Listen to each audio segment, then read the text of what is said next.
Just don't F me up. Hello, friends. Hello, Well, dads, whoever's here. caregivers, non-binary parents, Mm. grandparents, aunts, uncles, older siblings. Anybody who is in a parenting role. Hello, welcome. Hello, welcome to the shit show. Welcome to this shit show. And a shit show it definitely is. Can confirm, shit show achieved. All right. Well, should we let people know a little bit about who we are and how we know each other a little bit? Absolutely. Let's start with when we worked at NASA. Yes, we were creating rockets Mm-hmm. to shoot into the air. Yep. And then we decided this just isn't fulfilling enough. It's not enough of a challenge. Mm-hmm. My It's smart brain just wasn't. too easy. Too easy. So we decided to go into mental health. Best decision. If you're looking to get into mental health, it's going to be so rewarding to work with patients, but everything else is going to eat at your soul. It's going to make you question every decision ever made. You're gonna suck your soul right from your body. Like noodles, like a big old spaghetti. Mm-hmm. Okay, so we after our NASA career change, we met, I think, very first when I was interning. Mm-hmm. I think you were my intern, PM, right? We were in day treatment. Yeah. Yeah. And we immediately had to hide our weird Mm-hmm. in group because it's a 4 hour chunk of trying to be as professional as humanly possible. Mm-hmm. And then once 4 o'clock hits and everybody leaves, we would go down to my office, debrief. But debriefing was just, these are all the jokes I was holding in. The overflowing of weirdness, it just started coming out because there was just too much to hold in for too long. And these people are funny. Like they had funny shit to say and sometimes really wacky shit to say. And we had to straight face, like, mm-hmm. Mm-hmm. Yeah. I don't think there's anything we love more humor wise than authenticity. Mm-hmm. And when you have like an authentically depressed person making authentically deprecating jokes, it is dark and we're here for it because those were the moments where you're like, okay, let's try to do a cognitive reframe away from that negative self-talk. I appreciate where you went there, but I'm not allowed to tell you that. So let's look at your tracker and mark off some skills where you're trying to act opposite. Wah, wah. When really we wanted to say like, yeah, dude, this morning I woke up feeling the exact same way, but we here We here together. together. It sounded like we're kids. We here together. Yeah, I did. The middle. We're here together. We here together. Oh, I remember telling my sister, it wasn't even when we were like working together yet. It was just like I met you in the front office. You came for something, and I was like learning some stuff. Later that day, I was like, I'm gonna be friends with her. We're gonna be friends. I could just tell the vibes were there. So I don't know what you said, but it was something, and I was like, this is gonna work. This is gonna work. I'm so happy to hear that. Not everybody loves me, but also not everybody loves what I have to say. Everybody loves me. It's a combo. The love ends for some people who are more serious than I. And that front office was like our cave of like, go to talk to our friend Joe, Mm-hmm. just have like humanly contact with another person, which we got in trouble for all the time. Just don't say hi. Mm-hmm. Stop hugging. Stop Don't hugging fists. don't hug. You can't share pens.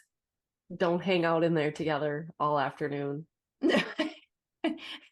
In retrospect, that one makes a little bit of sense, but all the other ones, Yeah, really unfair. leave me be. Wait, Let me eat my cucumber snack while I try to do my notes. yeah. Yeah. I didn't even have an office though. So at that point, so I had to be somewhere. Oh, that's right. I always wanted to go sit with Joe and then I would get her in trouble. That's what's so nice about being an independent contractor. It's like you don't really get in trouble.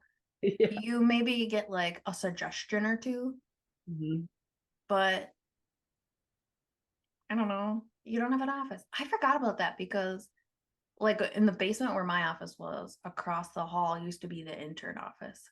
Yeah, by the time I got there was no intern offices. So we just had to float around. Oh, I forgot And about that. yeah, we really didn't have anywhere to be. So shortly after, so then you joined day treatment, and then I was like, I have to take some more classes for my licensure. Do you want to do that with me? And also we'll drive together every single time. Mm-hmm. And I'm gonna force you to be my friend. Mm-hmm. It And we wasn't, did. it was willing. It was a willing, I'm so glad you willingly got into my car. Yeah. Otherwise, that makes me sound extremely non-trauma informed. You're taking a class with me. Come get in the car now. Get in the car. We're going. You're gonna learn. It was fun though, because then we could leave work and go do school things. And then it wasn't so yucky after a whole day of work. And we would bring our dinner. Yeah. Or and then remember we always talked about going to get food, but I don't think we ever did, maybe once. Too poor, not enough time.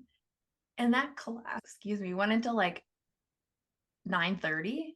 And Yeah. it was like the 3.5 hour one where I was just like, this has been at that point, it would have been like a 12-hour day. Yeah. At least. That's a little too much. In 9:30, thinking about being in a class in Minneapolis Yeah. till 9:30 right now in my life. You no. No. No. We'd rent an RV. We'd take the RV up. We would sleep in the RV as soon as class was done. Mhm. Except neither of us sleep. So we would just be like laying awake in this RV we rented for way too much money. Yep. On our phone. And then we sending each other Instagram videos And cackling. and giggling. I'm trying to sleep. Hey, look at that one. Look at you. Did you see that one? And then it wasn't even like a year later that I was like, do you want to be in my wedding? Because we've only known each other for a year, but we're gonna be together forever. So it's appropriate that you are preemptively, but also made so much sense. Be in my wedding. You may have just had a baby, but you're gonna be in my wedding. Yeah. He was almost a year old. Almost a year old. So old, feeding himself. Yeah. He was walking, saying some words. It was fine. I just remember when we went bridesmaid dress shopping because you had to try stuff on. I got to hold him. Mhm. He was so tiny. He was little then. Yeah. I was on maternity leave at that point. Oh my gosh. Yeah. Mm, Whoa. good old days. Those are the days. Yeah. It's also really fun to try on dresses when you're on maternity leave. Like right after you have expelled a human. So good. And you feel like you have to explain yourself, like, my body shape isn't normally like this. My tits are usually a little, well, not sure that they'll be higher anymore, but they once were. They'll be My and smaller. these guys. These guys. Oh, it was. Oh my gosh. I know we only knew each other for like a year at that point, but it didn't feel Mm-mm. out of place at all. Like you were like, "Will you be in my wedding?" And I was like, "Absolutely." So we did that, and it was super fun. Oh, what a wild ride. That was a fun time. I drank too much at my own wedding. Not too much, but like I think most people like try to be like semi-sober for their whole wedding. And by the time like relatives like went to bird, I was like, yes, all of the champagne, please. I'd like to dance, dance, dance. Mm-hmm. And we did. We tore it up. And then yeah, you had to help me go to the bathroom like several times. Allegedly the last time Mm-hmm. because the place was closing, we couldn't turn the lights on in the bathroom, and I grabbed all of the paper towels and went LeBron and made my new husband clean up all the paper towels. I was like, hurry up, I want to go to bed. Amazing. Because that's the kind of wife I am. I mean, 5 stars. 5 stars. LeBron, 5 so sexy and romantic, thoughtful. Help me go to the bed. So romantic. Mm-hmm. Wedding night. That's like the wedding night dream. Help me pee and then clean up after me. But I said, don't touch me. But also, don't touch me. I'm so sweaty. I'm tired and I just want to eat and sleep. I haven't taken a full breath in 12 hours Yeah. because the dress. Mm-hmm. You look snatched though. You ever think about what wedding dress you would wear if you got married now? Mm. No, that's a good question. Something forgiving. Even though I don't love halter tops, it would have to be a halter top to lift. To hold the girls up. Yeah, unless I get a tater tot hot dish job. I want to. I think that should be just part of like healthcare. If you're part of creating the population, you should get a tummy tuck, a tater tot hot dish lift, Mm-hmm. and if you want to get things figured out downstairs too, so Yeah. that you don't pee your pants every time you walk upstairs or jump or laugh. I mean, I feel like pelvic floor physical therapy should be a must have. You should be doing that. They should be telling you that in the hospital. Here's who you call in however long next week to start doing the very gentle things that you can do so you don't have to piss yourself for the rest of your life. yeah. If this was happening to dudes, this would be a thing. They would be doing pelvic floor physical therapy for every single male who was birthing a child. But because it's a women's issue, nobody gives a fook. They're like, here's some pee pads that you can put in your underwear. Good luck. God, those are so demeaning. That the first time I saw one of those, I was like, I'm not gonna need that. And the nurse, while I was taking my first pee, held my hand on my naked leg and said, I'm sorry, you are. And I looked into her eyes and she was sorry. She was sorry that I was so naive that I was like, I'm not gonna need that. Like, this is hilarious. I laughed. It was so big. And it went from like belly button past the top of your B crack. Mm-hmm. And I was like, I don't need that. Mm-hmm. And it is imprinted in my brain the way that she held my hand and said, I'm sorry, you are. Is that the moment that your brain shifted from pre-mom to mom? That was probably one of the main, because it's all trauma based Mm-hmm. for me anyway. There were like so many moments where I was like, I'm never going to be the same person ever again. Mm-hmm. Pros and cons. We already learned that not everybody loves me, so I maybe had some room to grow. I'm not sure that birthing a human was going to be the thing that made me more likable. It I have gotten less likable with each human that I've birthed. I'm fairly certain. The feedback that I get from others would definitely suggest that I am a 3 times less likable person than I started out to be. So Statistically, about 3 times. Here's the other thing that gets me about women not getting more support after having humans. mhm. There was a study recently that because the younger generations aren't having kids as much, like a staggering amount, Yeah. we're going to reach our peak by, I think it was 2080. Okay. And then the population is going to drop so drastically in the decades after that, that we're going to be in like major trouble. We're not going Well, to have enough people to keep up with taking care of us old people at that time.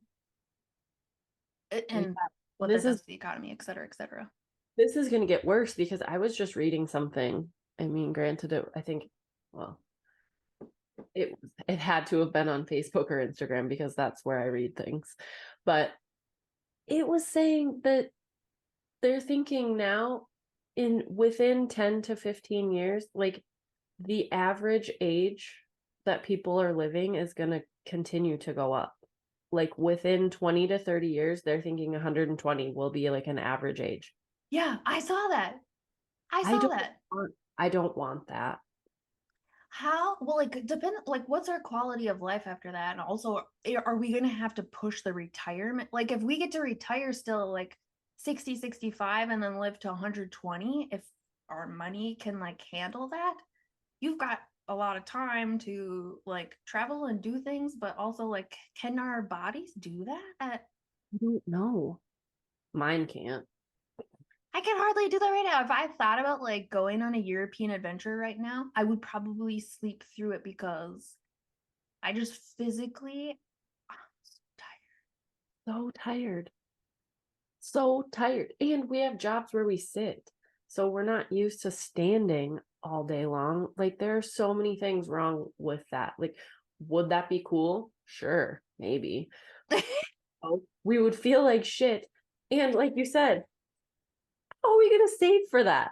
I'm not gonna have $11 billion to live for 60 years, like, and have the care that I need and the medicine that I'm gonna need and all of the like bionic parts that I'm probably gonna Yeah. like what Yeah. what? Yeah. I think I read that article too because the study said that in another, it wasn't that long, it was like another 50 years, people would be living to 150 years. Yes. Like, what do you do? 150. I think about the 100-year-olds that we know right now. Yeah. They're like primarily wheelchair bound, having to be cared for, pretty weak. 50 more years of that? Right. Or do we age like Jennifer Aniston then? Because she's like almost 60, but she looks like she's 40. Like, is that how we're all going to catch up? Because whatever very rich people have access to, more people have access to that kind of care. Yes. I know this is all very dependent. I'm gonna live to 120. I need to get going on that Botox. My my face will be on the floor by the time I'm 120 years old. You'll die from suffocation of like of your cheeks, like ooh. Yeah. Yeah. My eyes won't even open anymore. My lids will be so saggy. It'll just be like Oh my God. Well, that's depressing. You'd think we'd read an article and be like, we have to live to 120. We could go to Disney World 40 more times. Actually, no, because when we think about living, we immediately thought if I could go on a European vacation right now at 35, I'm not excited. And that makes me wonder, how depressed am I? Like on a scale of 1 to you're offered a free trip to Europe and you're not sure if you want to go because you're so tired. that. That is the definition of a parent, I That is, feel. That's uh, the mom. I that don't know is, because I'm too tired. But I just have a week off to myself to sleep and order takeout. For every meal. Every single meal. I want to be like a whale. Like I'll just lay in my bed, order food, and just lay there and just eat and Fully breached. snooze with crumbs all over myself. You need Wake somebody to up, bathe you. have more bites, fall back. Oh, I guess Yeah. it's like to be a baby. Yeah. Oh, You I just could be into that. Just take a nap every hour. you fall asleep, and then when you wake up and you're upset, somebody gives you something else to eat, and then you just feel better. Mm-hmm. And you don't have to go get it. It just comes to your mouth. Mm-hmm. They burp you if you need it. Mm-hmm. Yeah. Oh my gosh. Oh my gosh. Yeah. So back to whatever we were talking about. I don't even remember. We've gotten wildly off topic, We but it's fine. we have children Mm-hmm. now. Yep. 5 between the two of us. 5. You've got 3. I've got 2. 5 little humans. My oldest and your middle are in love. Mm-hmm. Yep. Literally have the cutest relationship ever. For And example, most recently, yours was biking. I wanted to show mine how he can bike without training wheels now. And Mm-hmm. his chest puffing like, did you see that? Did you see that? Then comes over to her. They're staring each other in the eyes for like a long period of time, especially for little people. Yep. He starts dancing on his bike for her. She is not breaking eye contact, looking at him, smiling the biggest I've ever seen her smile. Nowhere. And he just drives away. Like that was normal. That was how he came to say hello. I'm gonna go bike again, babe. Mm-hmm. Stop, dance, make eye contact, go away. Like they had a conversation that nobody else was in on. Mm-hmm. God, what a secure attachment. Like, For real. she didn't look back. Like, are you gonna come back? She just drove away on her Vespa and kept riding around the driveway. He was biking as like they knew like that's all they needed, and Just like a quick check-in, let's dance it out. Done. done. On to the next. Mm-hmm. Yep. We've come a long way. From NASA to now. To now having a babies. Lots of them. Babies. So we have stayed in touch, obviously. I hope our listeners have caught on. We maintain a friendship. We don't work at the same place anymore. However, we have the same jobs. We're both psychotherapists, work with a lot of trauma. Would it be safe to say that because of the work that we do, we feel hyper aware of literally every interaction that we have with our children and the possible pros, cons, consequences, behavioral shifts, etc., that yes come of that, because our day in, day out is listening to folks who have had unfortunate experiences, not just with their caregivers, but with people in power over them and how much that affects them. And obviously we love our children very much, and we're trying to protect them at all costs. Yeah, makes it really hard. That's so hard. So loving kids is hard. Trying to raise them, hard. Trying to control and be monitoring and mindful of our own stuff that gets triggered while raising children. Really hard. It's all hard. Also, probably contributes to why we have such a hard time thinking about ourselves and like, what do we like doing? How to take care of ourselves? What's free time? Yeah, we get so lost. We're so lost in the trenches. But that's why I feel like we text each other so much about things. Like Mm-hmm. we get lost in the, what does this mean?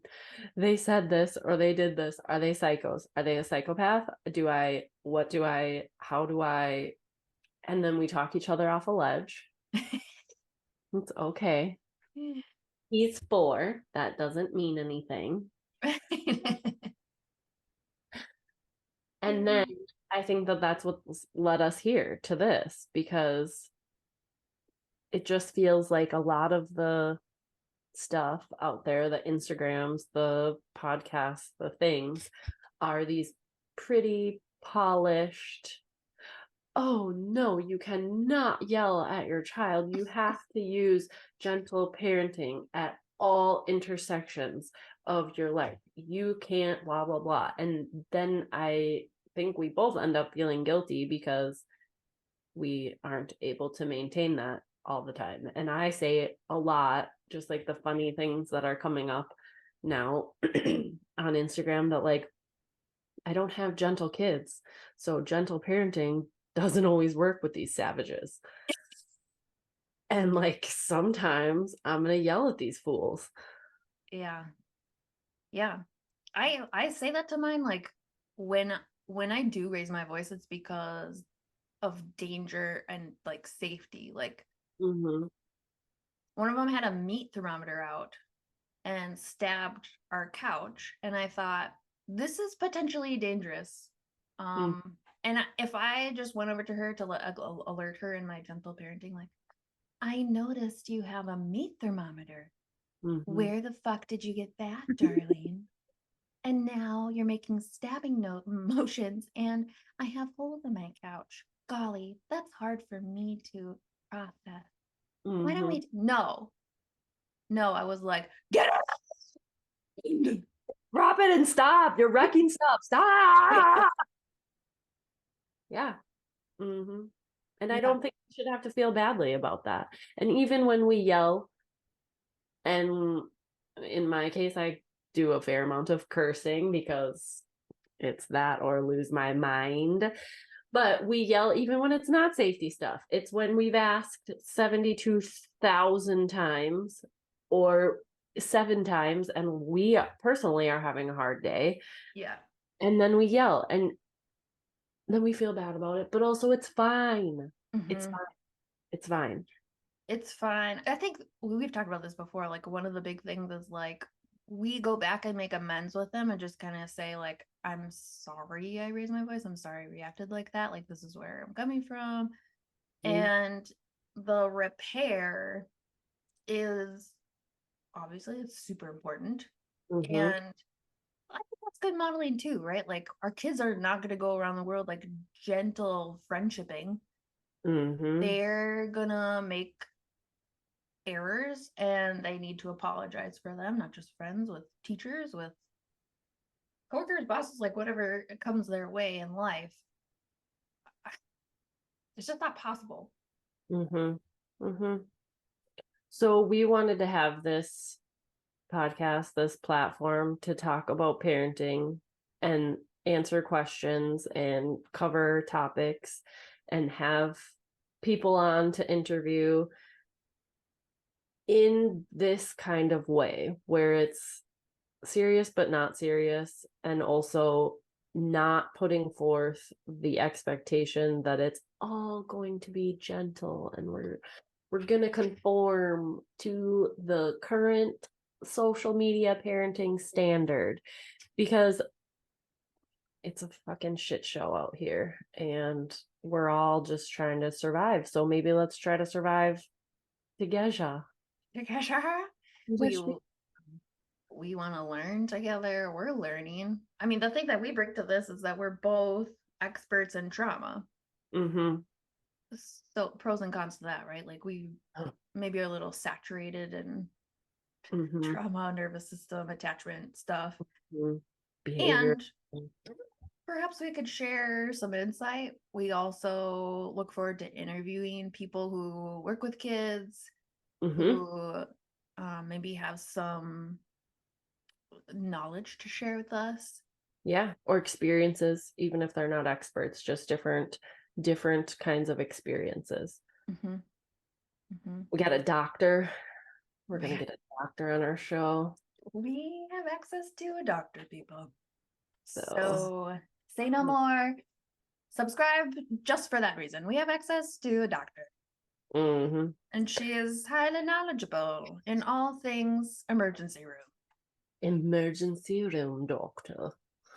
She is from southern Minnesota, but is British as soon as she got her doctorate degree. Yes, hello. Please enter the examination room. Come sit down, please. What seems to be the problem here?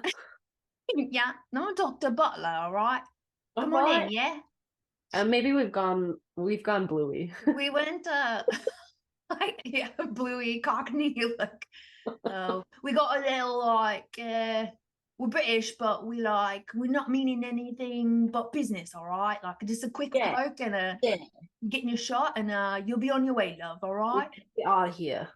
Oh, my This is bluey, but like her teacher that smokes a lot. That's the one they don't show on the shows, On like the show. Calypso's She's teacher's aide.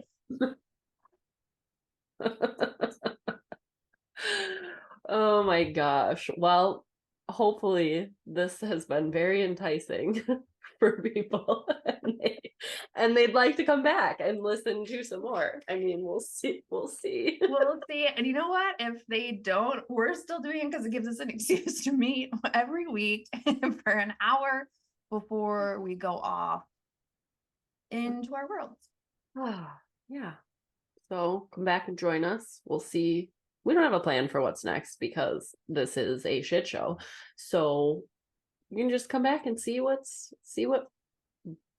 we land next week. Most excellent.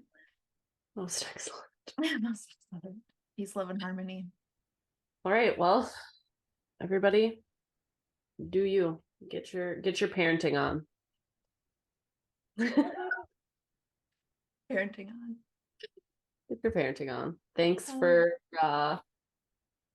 being here, I guess. Yeah. For this episode is probably just our moms listening. Yeah. Shout out to our moms for birthing us. And sister. My sister will listen, I think. There you go. Gracias. Gracias. Adios.